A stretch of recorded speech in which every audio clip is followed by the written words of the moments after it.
សួស្តីបងប្អូនទាំងអស់គ្នាថ្ងៃនេះវិលមកជួបជាមួយអ្នកគ្រូម្ដងទៀតហើយថ្ងៃនេះដែរអ្នកគ្រូលើកយកនៅគីមីវិទ្យាថ្នាក់ទី8មកចែកជូនបងប្អូនទាំងអស់គ្នាចាអញ្ចឹងឥឡូវយើងមើលលំហាត់ទាំងអស់គ្នា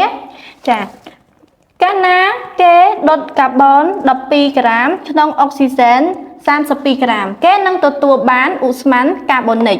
ចាចូលសរសេរសមីការនិងគណនាម៉ាស់ឧស្ម័ន CO2 ដែលទទួលបានចាអញ្ចឹងចំពោះលំហាត់នេះដែរគេឲ្យយើងគេប្រាប់យើងអីគេខ្លះគឺគេប្រាប់កាបូនចំនួន12ក្រាមអញ្ចឹងគឺអាហ្នឹងគឺជាអមតូចចាអញ្ចឹងអមតូចរបស់កាបូន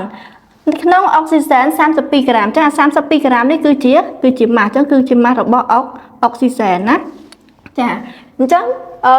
គេនឹងទទួលបានឧស្ម័នកាបូនិកអញ្ចឹងគេឲ្យយើងសរសេរសមីការចាអញ្ចឹងដំបូងយើងសរសេរសមីការសិនមកអញ្ចឹងសមីការរវាងអីគឺកាបូនជាមួយនឹង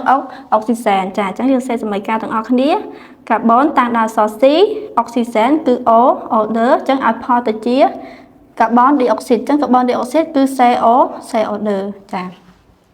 អញ្ចឹងយើងមើលសមីការរបស់យើងអត់មានចាំបាច់ថ្លឹងណាគឺសមីការរបស់យើងមានលំនឹងអីចាអញ្ចឹងសមីការគឺប៉ុណ្ណឹងចាអញ្ចឹងគឺម៉ាស់របស់កាបូនគឺប្រាប់មក12ក្រាមអញ្ចឹងយើងដាក់កន្លែងនេះ12ក្រាមសិនមកចាអញ្ចឹងហើយអុកស៊ីសែននេះគឺគេប្រាប់មកចំនួន32ក្រាមចាអញ្ចឹងគេឲ្យយើងគណនារកម៉ាស់ឧស្ម័នកាបូនិក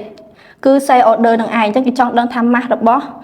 កាបូនិកនេះតើស្មើនឹងប៉ុន្មានក្រាមចាអញ្ចឹងយើងដាក់បូកមួយទៀតមកគឺគណនា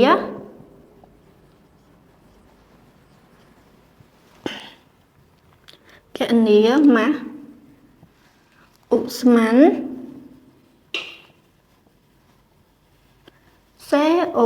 ចាអញ្ចឹងគឺយើងគណនាទៅតាមណាអញ្ចឹងគឺយើងគណនាទៅតាមច្បាប់រក្សាម៉ាស់អញ្ចឹងច្បាប់រក្សាម៉ាស់បានន័យថាផលបូកខាងម៉ាស់របស់អង្គធាតុប្រតិករស្មើជាមួយនឹងផលបូកម៉ាស់របស់អង្គធាតុកកើតចាអញ្ចឹងយើងដាក់មកតាមច្បាប់រក្សាម៉ាស់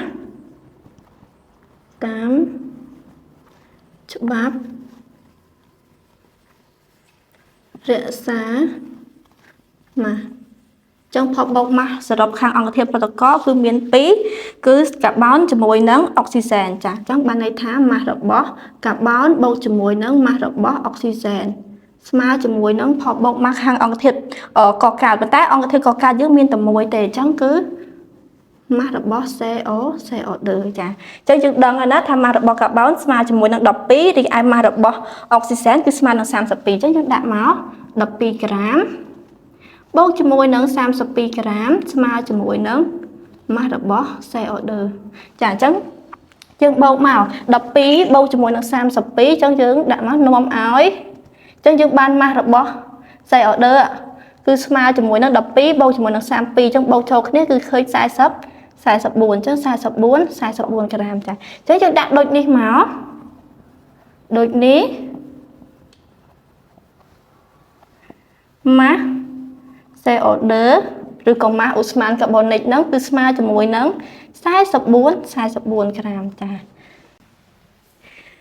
អញ្ចឹងចំពោះវីដេអូរបស់អ្នកគ្រូក៏បានមកដល់ទីបញ្ចប់ជួបគ្នានៅវីដេអូក្រោយសូមអរគុណ